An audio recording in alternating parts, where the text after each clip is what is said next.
Job അധ്യായം 9. ജോബിൻ്റെ മറുപടി. ജോബ് പറഞ്ഞു, അത് അങ്ങനെ തന്നെ. ഒരുവന് ദൈവത്തിൻ്റെ മുൻപിൽ എങ്ങനെ നീതിമാനാകാൻ കഴിയും? ഒരുവൻ അവിടുത്തോട് വാഗ്വാദത്തിലേർപ്പെട്ടാൽ 1000-ൽ 1 തവണ പോലും അവിടുത്തോട് ഉത്തരം പറയാൻ കഴിയുകയില്ല. അവിടുന്ന് ജ്ഞാനിയും ബലിഷ്ഠനുമാണ്. അവിടുത്തോട് എതിർത്ത് ആർ ജയിച്ചിട്ടുണ്ട്? അവിടുന്ന് പർവ്വതങ്ങളെ നീക്കിക്കളയുന്നു, തൻ്റെ കോപത്തിൽ അവയെ മറിച്ചു കളയുന്നു. എന്നാൽ അവ അതറിയുന്നില്ല. അവിടുന്ന് ഭൂമിയെ പ്രകമ്പനം കൊള്ളിക്കുന്നു, അതിൻ്റെ തൂണുകൾ വിറയ്ക്കുന്നു. അവിടുന്ന് സൂര്യനോട് കൽപ്പിക്കുന്നു, അത് ഉദിക്കുന്നില്ല. അവിടുന്ന് നക്ഷത്രങ്ങൾക്ക് മുദ്ര വയ്ക്കുന്നു. അവിടുന്ന് മാത്രമാണ് ആകാശത്തെ വിരിച്ചത്. അവിടുന്ന് സമുദ്രത്തിലെ തിരമാലകളെ ചവിട്ടിമതിക്കുന്നു. സപ്തർഷിമണ്ഡലം, മകയിരം, കാർത്തിക എന്നിവയെയും തെക്കേ നക്ഷത്രമണ്ഡലത്തെയും അവിടുന്ന് സൃഷ്ടിച്ചു. ദുർജേയമായ മഹാകൃത്യങ്ങളും എണ്ണമറ്റ അത്ഭുതങ്ങളും അവിടുന്ന് പ്രവർത്തിക്കുന്നു. അവിടുന്ന് എന്നെ കടന്നു പോകുന്നു, ഞാൻ അവിടത്തെ കാണുന്നില്ല. അവിടുന്ന് നടന്നു നീങ്ങുന്നു, ഞാൻ അവിടത്തെ അറിയുന്നില്ല. അവിടുന്ന് പിടിച്ചെടുക്കുന്നു, തടയാൻ ആർക്ക് കഴിയും? എന്താണ് ഈ ചെയ്യുന്നത് എന്ന് ആർക്ക് ചോദിക്കാൻ കഴിയും? ദൈവം തൻ്റെ കോപത്തെ പിൻവലിക്കുകയില്ല. റാഹാബിൻ്റെ സഹായകർ അവിടുത്തെ മുൻപിൽ കുമ്പിടുന്നു.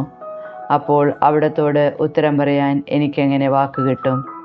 ഞാൻ നീതിമാനായിരുന്നാലും അവിടത്തോട് മറുപടി പറയാൻ എനിക്ക് കഴിയുകയില്ല. എന്നെ കുറ്റം വിധിക്കുന്ന അവിടുത്തെ കരുണയ്ക്ക് വേണ്ടി ഞാൻ യാചിക്കണം. ഞാൻ വിളിച്ചപേക്ഷിച്ചിട്ട് അവിടുന്ന് ഉത്തരമരുളിയാലും അവിടുന്ന് എൻ്റെ ശബ്ദം ശ്രവിക്കുകയായിരുന്നുവെന്ന് ഞാൻ വിശ്വസിക്കുകയില്ല. എന്തെന്നാൽ കൊടുങ്കാറ്റയച്ച് അവിടുന്ന് എന്നെ തകർക്കുന്നു, അകാരണമായി എൻ്റെ മുറിവുകൾ വർദ്ധിപ്പിക്കുന്നു. ശ്വസിക്കാൻ പോലും അവിടുന്ന് എന്നെ അനുവദിക്കുന്നില്ല. തിക്താനുഭവങ്ങൾ കൊണ്ട് അവിടുന്ന് എന്നെ നിറയ്ക്കുന്നു. ഇതൊരു ബലപരീക്ഷണമാണെങ്കിൽ അവിടുന്ന് തന്നെ വിജയിക്കും. ഇത് നീതിയുടെ കാര്യമാണെങ്കിൽ എൻ്റെ ന്യായവാദം കേൾക്കാൻ ആർ അവിടത്തെ വിളിച്ചു വരുത്തും? ഞാൻ നിഷ്കളങ്കനായിരുന്നാലും എൻ്റെ വാ തന്നെ എന്നെ കുറ്റം വിധിക്കും. ഞാൻ കുറ്റമറ്റവനാണെങ്കിലും അവിടുന്ന് എന്നെ കുറ്റക്കാരനായി തെളിയിക്കും. ഞാൻ നിഷ്കളങ്കനാണ്, ഞാൻ എന്നെ തന്നെ പരിഗണിക്കുന്നില്ല. ഞാൻ എൻ്റെ ജീവനെ വെറുക്കുന്നു, എല്ലാം ഒന്നുപോലെയാണ്. അതിനാൽ ഞാൻ പറയുന്നു, അവിടുന്ന് നിഷ്കളങ്കനെയും ദുഷ്ടനെയും ഒന്നുപോലെ നശിപ്പിക്കുന്നു. അനർത്ഥം അപ്രതീക്ഷിതമായ മരണത്തിന് കാരണമാവുമ്പോൾ അവിടുന്ന് നീതിമാനുണ്ടായ വിപത്തിൽ പരിഹസിച്ച് ചിരിക്കുന്നു. ഭൂമി ദുഷ്ടൻ്റെ കൈകളിൽ ഏൽപ്പിക്കപ്പെട്ടിരിക്കുന്നു. ന്യായാധിപന്മാരുടെ മുഖം അവിടുന്ന് മൂടിക്കളയുന്നു. അവിടുന്നല്ലെങ്കിൽ മറ്റാരാണ് ഇത് ചെയ്തത്? എൻ്റെ ദിനങ്ങൾ ഓട്ടക്കാരനേക്കാൾ വേഗത്തിൽ പായുന്നു. അവ പറന്നു പോകുന്നു, ഒരു നന്മയും കാണുന്നില്ല.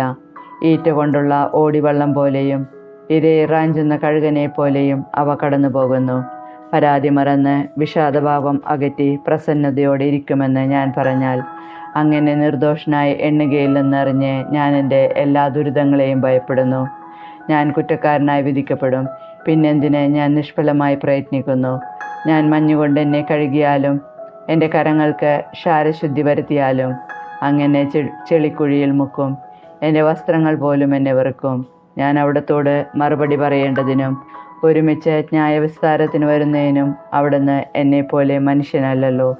നമ്മൾ ഇരുവരെയും നിയന്ത്രിക്കാൻ കെൽപ്പുള്ള ഒരു മധ്യസ്ഥൻ നമ്മൾക്കില്ലല്ലോ. അവിടുന്ന് ശിക്ഷാദണ്ഡ് എന്നിൽ നിന്ന് നീക്കിക്കളയട്ടെ. അവിടത്തെക്കുറിച്ചുള്ള ഭീതി എന്നെ ഭയപ്പെടുത്താതിരിക്കട്ടെ. അപ്പോൾ അവിടത്തെക്കുറിച്ചുള്ള ഭയം കൂടാതെ ഞാൻ സംസാരിക്കും. എന്നാൽ എൻ്റെ സ്ഥിതി അതല്ല. ജോബ് അധ്യായം 10. എൻ്റെ ജീവിതത്തെ ഞാൻ വെറുക്കുന്നു. എൻ്റെ പരാതികൾ ഞാൻ ഉച്ചത്തിൽ വിളിച്ചു പറയും. എൻ്റെ മനോവ്യതയിൽ നിന്ന് ഞാൻ സംസാരിക്കും. എന്നെ കുറ്റം വിധിക്കരുതെന്നും എന്നെ എതിർക്കാൻ കാരണമെന്തെന്ന് അറിയിക്കണമെന്നും ഞാൻ ദൈവത്തോട് പറയും. അങ്ങയുടെ സൃഷ്ടികളെ പീഡിപ്പിക്കുന്നതും നിന്ദിക്കുന്നതും ദുഷ്ടൻ്റെ പദ്ധതികളെ അനുകൂലിക്കുന്നതും അങ്ങേക്ക് യോജിച്ചതാണോ? ഞാൻ നിഷ്കളങ്കനാണെന്നും അങ്ങയുടെ കരങ്ങളിൽ നിന്ന് എന്നെ രക്ഷിക്കാൻ ആരുമില്ലെന്നും അറിയുന്ന അങ്ങ് എൻ്റെ അനീതികളും പാപങ്ങളും അന്വേഷിച്ച് കണ്ടുപിടിക്കാൻ അങ്ങേക്ക് മനുഷ്യനേത്രങ്ങളാണോ ഉള്ളത്? മനുഷ്യൻ കാണുന്നത് പോലെയാണോ അങ്ങ് ദർശിക്കുന്നത്? അങ്ങയുടെ ദിനങ്ങളും വർഷങ്ങളും മനുഷ്യൻ്റേതുപോലെയാണോ?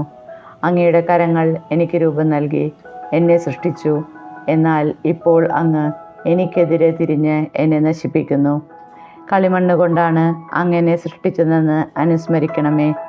പൊടിയിലേക്ക് തന്നെ അങ്ങനെ തിരിച്ചയക്കുമോ? അങ്ങനെ പാല് പോലെ പകർന്ന് തൈര് പോലെ ഉറകൂട്ടിയില്ലേ. അങ്ങ് ചർമ്മവും മാംസവും കൊണ്ട് എന്നെ ആവരണം ചെയ്തു, അസ്ഥിയും സ്നായുക്കളും കൊണ്ട് എന്നെ തുന്നിച്ചേർത്തു. അങ്ങ് എന്നിൽ ജീവനും ഗാഢമായ സ്നേഹവും നിക്ഷേപിച്ചു. അങ്ങയുടെ പരിപാലന എൻ്റെ ആത്മാവിനെ സംരക്ഷിച്ചു. എന്നിട്ടും ഇവയെല്ലാം അങ്ങ് ഹൃദയത്തിൽ മറച്ചു വച്ചിരുന്നു. അങ്ങയുടെ ഉദ്ദേശം ഇതായിരുന്നു എന്ന് ഞാൻ മനസ്സിലാക്കുന്നു. ഞാൻ പാപം ചെയ്താൽ അങ്ങ് എന്നെ ശ്രദ്ധിക്കുന്നു. എൻ്റെ അതിക്രമങ്ങൾക്ക് എന്നെ ശിക്ഷിക്കാതെ വിടുന്നുമില്ല. ഞാൻ ദുഷ്ടനാണെങ്കിൽ എനിക്ക് ദുരിതം. ഞാൻ നീതിമാനാണെങ്കിൽ എനിക്ക് ശിരസുയർത്താൻ സാധിക്കുന്നില്ല. അവമാനബോധത്തോടെ ഞാൻ എൻ്റെ പീഡകളെ കാണുന്നു. ഞാൻ ശിരസുയർത്തിയാൽ സിംഹത്തെപ്പോലെ അങ്ങനെ വേട്ടയാടും. വീണ്ടും അങ്ങ് എനിക്കെതിരായി അത്ഭുതങ്ങൾ പ്രവർത്തിക്കും. എനിക്കെതിരെ അങ്ങ് പുതിയ സാക്ഷികളെ അവതരിപ്പിക്കും. എൻ്റെ നേർക്കുള്ള പീഡനങ്ങൾ അങ്ങ് വർദ്ധിപ്പിക്കും. പുതിയ സൈന്യനിരയെ അങ്ങ് എനിക്കെതിരെ അണിനിരത്തും. അമ്മയുടെ ഉദരത്തിൽ നിന്ന് എന്തിന് അങ്ങ് എന്നെ പുറത്തു കൊണ്ടുവന്നു? ജന്മം ലഭിക്കാത്തവനെ പോലെ അമ്മയുടെ ഉദരത്തിൽ നിന്ന് എന്നെ ശവക്കുഴിയിലേക്ക് കൊണ്ടുപോയിരുന്നെങ്കിൽ, ആരും എന്നെ കാണുന്നതിന് മുൻപ് ഞാൻ മരിച്ചിരുന്നെങ്കിൽ, അന്ധകാരവൃതമായ സ്ഥലത്തേക്ക്, പ്രകാശം തമസ് പോലെ ഇരിക്കുന്ന അന്ധകാരത്തിൻ്റെയും ശൂന്യതയുടെയും ദേശത്തേക്ക് ഒരിക്കലും മടങ്ങി വരാത്ത വിധം ഞാൻ പോകുന്നതിന് മുൻപ് എന്നെ ഏകനായി വിടുക. ഞാൻ അല്പം ആശ്വാസം കണ്ടെത്തട്ടെ. എൻ്റെ ജീവിതകാലം ഹ്രസ്വമല്ലേ. ജോബ് അധ്യായം 11. സോഫാറിൻ്റെ പ്രഭാഷണം. നാമാത്യനായ സോഫാർ പറഞ്ഞു, അതിഭാഷണത്തിന് മറുപടി ലഭിക്കാതിരിക്കുമോ? ഏറെ പറഞ്ഞാൽ ന്യായീകരണമാകുമോ? നിന്റെ ജൽപ്പനം മനുഷ്യരെ നിശബ്ദരാക്കുമോ? നിന്റെ പരിഹാസത്തിന് ആരും നിന്നെ ലജ്ജിതനാക്കുകയില്ലേ? ഞാൻ പറയുന്നത് കളങ്കരഹിതമാണ്. ദൈവത്തിൻ്റെ ദൃഷ്ടിയിൽ ഞാൻ നിർമ്മലനാണ് എന്ന് നീ പറയുന്നു.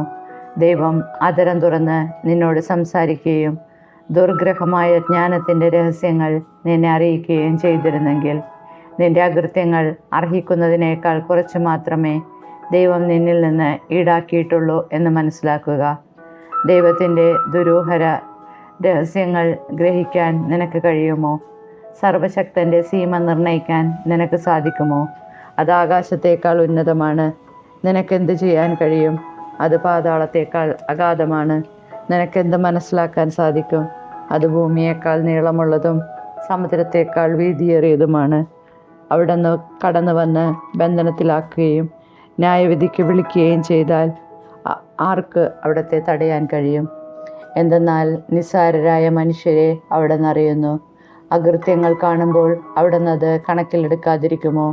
കാട്ടുകഴുതയുടെ കുട്ടി മനുഷ്യനായി പിറക്കുമ്പോൾ മൂഢൻ ബുദ്ധിമാനായി തീരും. ഹൃദയത്തെ ദൈവത്തിൽ ഉറപ്പിച്ച് കൈകൾ ഉയർത്തി പ്രാർത്ഥിച്ചിരുന്നെങ്കിൽ, നിന്റെ കൈകൾ അകൃത്യം ചെയ്യുന്നതെങ്കിൽ അത് നീക്കിക്കളയുക. നിന്റെ കൂടാരത്തിൽ ദുഷ്ടത കുടിപാർക്കാതിരിക്കട്ടെ. അപ്പോൾ നിശ്ചയമായും കളങ്കരഹിതനായി നീ നിന്റെ മുഖമുയർത്തും. നീ സുരക്ഷിതനും നിർഭയനുമായിരിക്കും. നിന്റെ ദുരിതങ്ങൾ നീ വിസ്മരിക്കും. ഒഴുകിപ്പോയ ജലം പോലെയേ നീ അതിനെ ഓർക്കുകയുള്ളൂ. നിന്റെ ജീവിതം മധ്യാഹ്നത്തേക്കാൾ പ്രകാശമേറിയതായിരിക്കും. അതിൻ്റെ ഇരുട്ട് പ്രഭാതം പോലെ ഇരിക്കും. പ്രത്യാശയുള്ളതുകൊണ്ട് നിനക്ക് ആത്മവിശ്വാസമുണ്ടാകും. നീ സംരക്ഷിക്കപ്പെടുകയും സുരക്ഷിതനായി വിശ്രമിക്കുകയും ചെയ്യും. വിശ്രമിക്കുന്ന നിന്നെ ആരും ഭയപ്പെടുത്തുകയില്ല. അനേകർ നിന്റെ പ്രസാദം യാചിക്കും. ദുഷ്ടരുടെ കണ്ണുകൾ നിഷ്പ്രഭമാകും. രക്ഷാമാർഗങ്ങൾ അവർക്ക് ലഭിക്കുകയില്ല. മരണം മാത്രമാണ് അവർക്ക് പ്രത്യാശിക്കാനുള്ളത്. ജോബ് അധ്യായം 12. ജോബിൻ്റെ മറുപടി. ജോബ് പറഞ്ഞു, നിങ്ങളുടേത് ജനസ്വരമാണ്, സംശയമില്ല. നിങ്ങൾ മരിച്ചാൽ വിജ്ഞാനവും ഇല്ലാതാകും. എന്നാൽ നിങ്ങളെപ്പോലെ എനിക്ക് ജ്ഞാനമുണ്ട്. ഞാൻ നിങ്ങളെക്കാൾ താഴെയല്ല. ഇതൊക്കെ ആർക്കാണ് അറിഞ്ഞുകൂടാത്തത്? ഞാൻ എൻ്റെ സ്നേഹിതന്മാർക്ക് പരിഹാസപാത്രമാണ്. ഞാൻ ദൈവത്തെ വിളിച്ചപേക്ഷിച്ചു, അവിടുന്ന് എനിക്കുത്തരമരുളി. ഞാൻ നിഷ്കളങ്കനും നീതിമാനുമാണ്. എന്നിട്ടും ഞാൻ പരിഹാസപാത്രമായി തീർന്നു. സ്വസ്ഥത അനുഭവിക്കുന്നവൻ നിർഭാഗ്യത്തെ അവജ്ഞയോടെ നോക്കുന്നു. കാലിടറുന്നവനെ അത് തള്ളിയിടുന്നു. കവർച്ചക്കാരുടെ കൂടാരങ്ങൾ സമാധാനപൂർണമാണ്. ദൈവം തങ്ങൾക്ക് അധീനനെന്ന് വിചാരിച്ച് അവിടത്തെ പ്രകോപിപ്പിക്കുന്നവൻ സുരക്ഷിതനാണ്. വന്യമൃഗങ്ങളോട് ചോദിക്കുവിൻ, അവ നിങ്ങളെ പഠിപ്പിക്കും. ആകാശപ്പറവകളോട് ചോദിക്കുവിൻ, അവ നിങ്ങൾക്ക് പറഞ്ഞു തരും. ഭൂമിയിലെ സസ്യങ്ങളോട് ചോദിക്കുവിൻ, അവ നിങ്ങളെ ഉപദേശിക്കും. ആഴിയിലെ മത്സ്യങ്ങളും നിങ്ങളോട് പ്രഖ്യാപിക്കും. കർത്താവിൻ്റെ കരങ്ങളാണ് ഇവയെല്ലാം പ്രവർത്തിച്ചതെന്ന് അവയിൽ ഏതിനാണ് അറിഞ്ഞുകൂടാത്തത്? മാനവരാശിയുടെ ജീവശ്വാസവും സകല ജീവജാലങ്ങളുടെയും പ്രാണനും അവിടുത്തെ കരങ്ങളിലാണ്. നാവ് ഭക്ഷണത്തിൻ്റെ സ്വാദ് പരിശോധിക്കുന്നത് പോലെ ചെവി വാക്കുകളെ പരിശോധിക്കുകയില്ലേ? വൃദ്ധരിലാണ് വിജ്ഞാനം, വയോധികനിലാണ് വിവേകം. വിജ്ഞാനവും ശക്തിയും ദൈവത്തോടു കൂടെയാണ്. അവിടത്തേക്ക് ആലോചനയും വിവേകവുമുണ്ട്. അവിടുന്ന് നശിപ്പിച്ചാൽ ആർക്കും പുനരുദ്ധരിക്കാൻ കഴിയുകയില്ല. അവിടുന്ന് ബന്ധിച്ചാൽ ആർക്കും മോചിപ്പിക്കാൻ കഴിയുകയില്ല. അവിടുന്ന് ജലത്തെ തടഞ്ഞു നിർത്തിയാൽ അത് വറ്റിപ്പോകുന്നു. അവിടുന്ന് അവയെ തുറന്നു വിടുമ്പോൾ അവ ഭൂമിയെ മൂടിക്കളയുന്നു. ശക്തിയും ജ്ഞാനവും അവിടത്തോടു കൂടെയാണ്. വഞ്ചിതനും വഞ്ചകനും അവിടത്തേക്ക് അധീനർ. അവിടുന്ന് ഉപദേഷ്ടാക്കളുടെ ജ്ഞാനം ഉരിഞ്ഞുകളയുന്നു. ന്യായാധിപന്മാരെ ഭോഷന്മാരാക്കുന്നു. രാജാക്കന്മാരുടെ അരപ്പട്ട അവിടുന്ന് അഴിക്കുകയും അവരെ കച്ചിയൊടിപ്പിക്കുകയും ചെയ്യുന്നു. അവിടുന്ന് പുരോഹിതന്മാരുടെ അങ്കി ഉരിഞ്ഞുകളയുന്നു, ശക്തരെ മറിച്ചിടുന്നു. അവിടുന്ന് വിദഗ്ധരായ ഉപദേഷ്ടാക്കളെ മൂകരാക്കുന്നു. അവിടുന്ന് വൃദ്ധരുടെ വിവേകം എടുത്തുകളയുന്നു. അവിടുന്ന് പ്രഭുക്കളുടെ മേൽ നിന്ന് ചൊരിയുകയും ശക്തരുടെ അരപ്പട്ട അയക്കുകയും ചെയ്യുന്നു. അന്ധകാരത്തിലാണ്ട ആഴങ്ങളെ അവിടുന്ന് അനാവരണം ചെയ്യുന്നു. സാന്ദ്രമായ തമസ്സിനെ പ്രകാശത്തിലേക്ക് നയിക്കുന്നു. അവിടുന്ന് രാജ്യങ്ങളെ ബലപ്പെടുത്തുകയും നശിപ്പിക്കുകയും ചെയ്യുന്നു. അവിടുന്ന് അവയെ വിസ്തൃതമാക്കുകയും ഉപേക്ഷിക്കുകയും ചെയ്യുന്നു. അവിടുന്ന് ജനപ്രമാണികളുടെ വിവേകം എടുത്തു കളയുകയും വഴിയില്ലാത്ത വിജനതയിൽ അലയാൻ അവർക്ക് ഇടവരുത്തുകയും ചെയ്യുന്നു. അവർ വെളിച്ചമില്ലാതെ ഇരുട്ടിൽ തപ്പിത്തടയുന്നു. ഉന്മത്തനെ പോലെ കാലുറയ്ക്കാതെ നടക്കാൻ അവർക്ക് ഇടയാക്കുന്നു.